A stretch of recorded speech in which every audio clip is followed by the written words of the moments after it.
The news hit like an earthquake, unconfirmed at first, whispered in private circles, but then echoed across international headlines.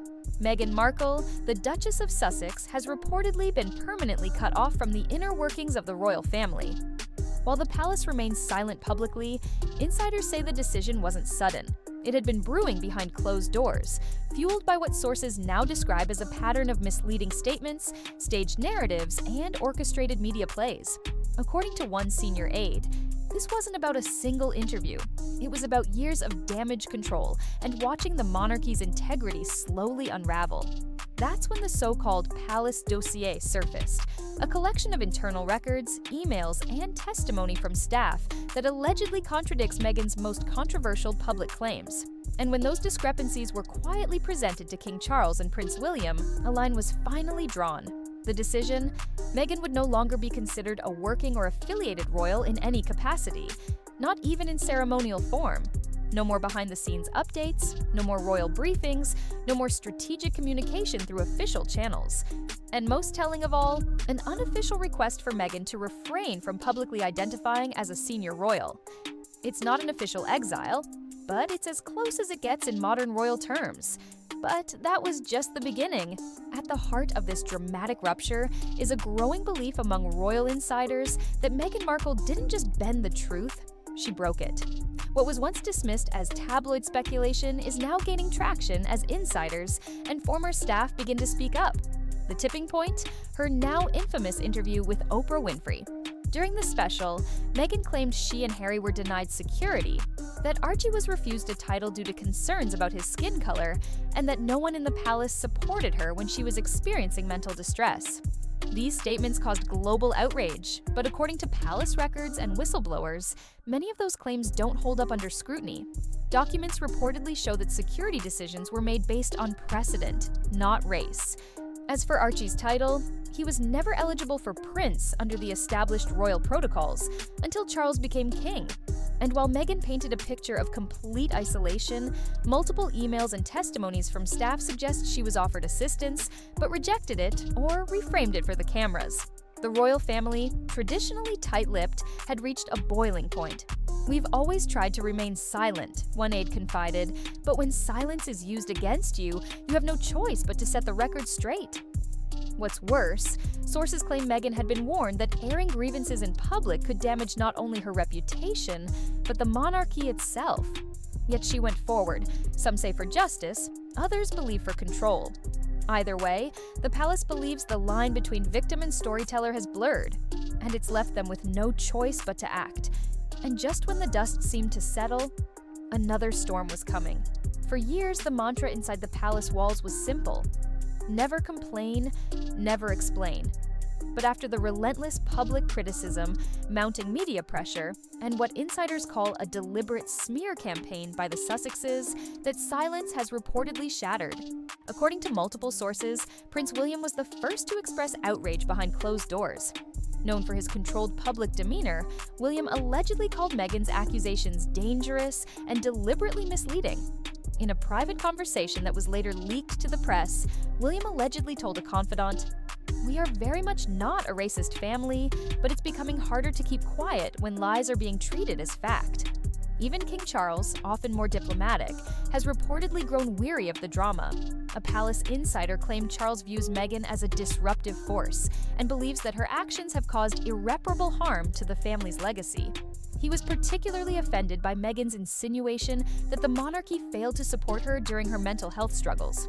According to staff, Charles had made personal efforts to check in, extend invitations, and encourage Meghan to integrate into royal life, efforts that were quietly rebuffed. Then there's Queen Camilla, often painted as the quiet observer, but insiders now suggest she played a key role in urging Charles to protect the crown, even if it meant cutting ties with Harry and Meghan completely. Her reasoning? If you don't set boundaries now, this circus never ends. Even previously neutral royals, like Princess Anne and Prince Edward, are rumored to have expressed concerns. The consensus is chillingly clear. Meghan's narrative has become a liability, and the family won't allow it to define them any longer. But if the monarchy's stance shocked people, what came next hit even harder. Because this wasn't just about Meghan anymore. While Meghan and Harry face the heat of the public spotlight, it's their children, Archie and Lilibet, who are now caught in the middle of a storm they never asked for. Behind the smiles and curated family portraits lies a bitter tug-of-war over titles, heritage, and royal identity. According to insiders, Harry and Meghan have been privately lobbying for their children to receive full royal titles, not just as a matter of tradition, but to secure their place in history. Meghan has reportedly argued that denying them the titles of prince and princess is not just disrespectful, but racially motivated, echoing sentiments she shared in the Oprah interview. But royal protocol tells a different story. Under established rules, only grandchildren of the reigning monarch are eligible for such titles, and Archie and Lilibet only became eligible after King Charles ascended the throne. Even then, it's up to the king's discretion to grant those honors, and sources suggest that Charles, still reeling from the public betrayal, is in no rush to extend the privilege. What's more, it's not just about titles, it's about security, access, and legitimacy. With Meghan and Harry now effectively sidelined from royal life, questions have surfaced about whether the children will even be welcomed back to the UK for formal events, or if they'll grow up completely outside the institution their father was born into. The impact is personal and profound. Palace staff described Charles as heartbroken over the rift with his grandchildren, especially since he's reportedly only seen Lilibet once, briefly, during the Platinum Jubilee. But that heartbreak is colliding with royal duty, and in a monarchy where perception is everything, emotional ties don't always outweigh public consequences. And just when it seemed the family drama couldn't get more tangled, the voices from within the palace started getting louder. For years, the palace's inner circle operated under a strict code of silence. Staff were trained to be invisible, to protect the crown above all else. But now, that silence is fracturing, and former royal employees are finally speaking out, with stories that directly contradict Meghan's carefully crafted public image. Several former aides, once bound by NDAs and loyalty, have come forward anonymously, describing Meghan as calculated, difficult, and manipulative. One former staffer told the press she knew exactly what narrative she wanted out there, and she wasn't afraid to bend the truth to get it. Another went further, alleging that Meghan frequently played the victim card, using emotional appeals to shield herself from internal accountability. Their accusations aren't limited to personality clashes. Some say Meghan weaponized sensitive topics like race and mental health, not necessarily to raise awareness, but to protect her own public standing. The moment you questioned her behavior, you were accused of being biased, or worse, one insider revealed. It became impossible to challenge anything without risking your career. These stories aren't coming from tabloids. They're being echoed by respected royal correspondents, former aides to senior royals, and even former press secretaries who are now hinting at a deliberate media manipulation campaign that began well before Meghan and Harry stepped back from their roles. Perhaps most shocking, however, are the reports that Meghan was warned repeatedly about her behavior behind the scenes, particularly how she treated junior staff. Multiple complaints were filed internally about emotional outbursts and bullying-style tactics, but were reportedly swept under the rug in the name of unity. Now, those same voices are stepping forward, reclaiming the truth they say was buried beneath months of public sympathy campaigns and Netflix specials. But while these revelations paint a darker picture of Meghan, they also raise another unsettling question. Where does this leave Harry? If Meghan is at the center of the storm, Prince Harry is the man being torn apart by it. Once considered the monarchy's rebellious but beloved wild card, Harry is now caught between two worlds, the woman he loves and the royal family he was born into. And according to insiders, that divide has never been deeper or more dangerous. Behind the public smiles and carefully worded statements, Harry is reportedly facing intense pressure from both sides. Royal sources claim that King Charles and Prince William have made it clear, unless Harry distances himself from Meghan, or at least tones down the attacks, his remaining ties to the monarchy may be permanently severed. No more ceremonial invites, no more access to family briefings, no more silent protection behind the scenes. But walking away from Meghan isn't even an option in Harry's eyes. Friends say he's deeply loyal, still wounded from the death of Princess Diana, and determined not to let history repeat itself. He believes Meghan saved him from a system he calls toxic. And now he's doubling down, even if that means burning bridges with his past. the fallout is already visible. Harry was notably absent from key royal events, and when he did attend, he was often seated at a distance or excluded from private family moments. His attempts to reconcile, such as offering an olive branch during Queen Elizabeth II's funeral, were reportedly met with cool silence behind closed doors. To make matters worse, sources claim Harry is increasingly isolated, with old friends falling away and former military comrades confused by his choices. "He doesn't have a country anymore," one former associate said. "He's a prince without a palace." It's a tragic irony. The man who once vowed to modernize the monarchy is now watching it shut its gates to him, one by one. And while Harry wrestles with loyalty, the consequences of the couple's choices are playing out in boardrooms, media deals, and global contracts. While the emotional rift with the royal family was bad enough, it was Meghan and Harry's business deals that sent shockwaves through Buckingham Palace, and perhaps sealed their fate for good. What was initially pitched as a fresh start quickly came to look, in the eyes of many royals and critics, like a blatant monetization of royal status. Their multi-million-dollar deals with Netflix and Spotify were announced just months after stepping back from royal duties. At first, it seemed like a bold move, independence, freedom, and storytelling on their own terms. But behind the scenes, palace insiders were reportedly horrified. "They walked away from duty," one royal aide said, only to turn their titles into a global brand. What followed was a string of media projects that left the monarchy reeling. The Harry and Meghan Netflix documentary painted the royal family in a cold, unforgiving light. Then came Spare, Harry's explosive memoir, which dragged private family drama into the global spotlight. The firm, as it's known internally, saw these moves as a betrayal of trust, a violation of sacred royal boundaries. Confidential conversations, family grief, private moments, all made public for profit. Even their much-hyped Spotify deal ended in embarrassment. After releasing just one podcast series, Meghan's Archetypes, the contract was quietly terminated. Industry insiders labeled the couple as difficult and overpromised, underdelivered. Spotify executive Bill Simmons went so far as to call them grifters, a comment that went viral and further tarnished their credibility.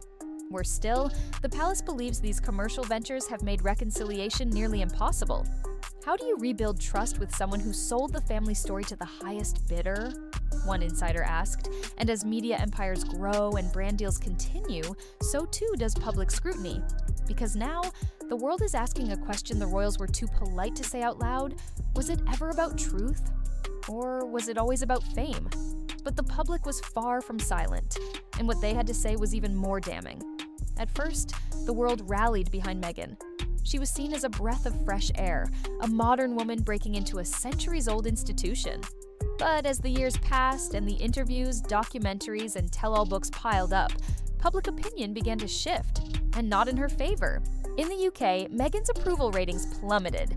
Once viewed as a victim of palace politics and racism, she's now increasingly portrayed by the press and by many citizens as a master manipulator who weaponized the media to build her personal brand. British tabloids now use terms like calculated, narcissistic, and fame-hungry to describe her public persona. And the British public, traditionally loyal to the monarchy, has largely turned their backs.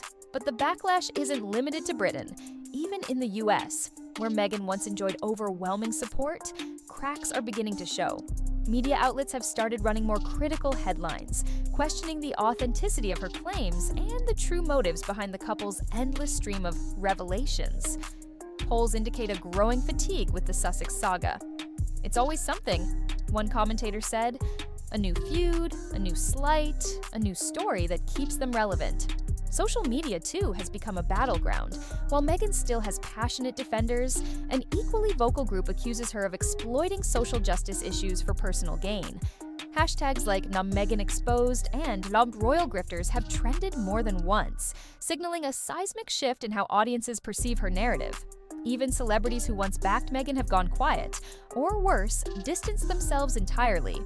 Oprah, once considered a close confidant, has remained noticeably silent on recent developments, and others in Hollywood are reportedly wary of being dragged into the royal drama. The tide has clearly turned. The sympathy that once shielded Meghan is fading fast, replaced by skepticism, criticism, and a collective eye roll from audiences who feel they've heard this story one too many times. And just as the court of public opinion grew colder, whispers of something more serious began to surface. Whispers of legal consequences. For all the headlines, documentaries, and media appearances, a darker shadow is now creeping in: the possibility of legal repercussions. While Meghan and Harry have thus far navigated their post-royal careers without major court battles, that may soon change, especially if key claims from their interviews are proven false or defamatory.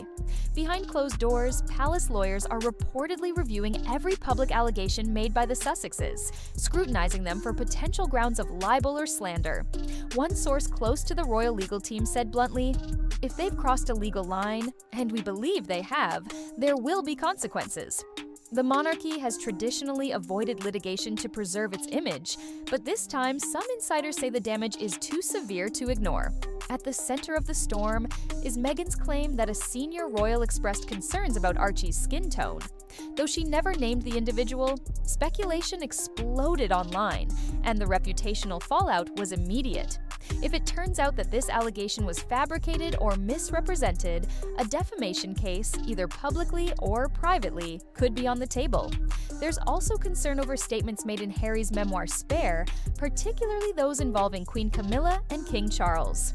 Royal aides argue that publishing private family conversations for profit could breach multiple legal and ethical boundaries, especially if any of the details were exaggerated or invented for dramatic effect. Outside the palace, legal experts have chimed in. Some believe that unless the couple is held accountable for inaccurate claims, it sets a dangerous precedent where public figures can weaponize their platforms without checks. Others suggest that a private settlement may already be in motion, brokered quietly to avoid further scandal. Even if no lawsuits materialize, the threat alone has shifted the tone. The palace, once tolerant, is now defensive. Meghan and Harry, once untouchable, are no longer immune. And with every passing day, the question grows louder. Did they go too far? And is there still time to walk it back? But the answer may lie not in legal documents, but in what comes next for the couple themselves. With bridges burned, reputations battered, and public trust unraveling, Meghan and Harry now stand at a crossroads, and the path forward looks lonelier than ever. For Meghan, the strategy appears clear: pivot fully into Hollywood and activism. Sources say she's already in talks for new media projects, possibly including a return to acting or launching her own brand empire. There's also buzz about a political future, though critics argue that public skepticism could make that a steep uphill battle. Still, Meghan is known for reinvention. Whether as a producer, public speaker, or philanthropic figure, she's not retreating quietly. Harry, however, faces a far more complex identity crisis. He's no longer seen as a royal in exile, but a man caught in a self-imposed limbo, increasingly distant from the family he once vowed to protect.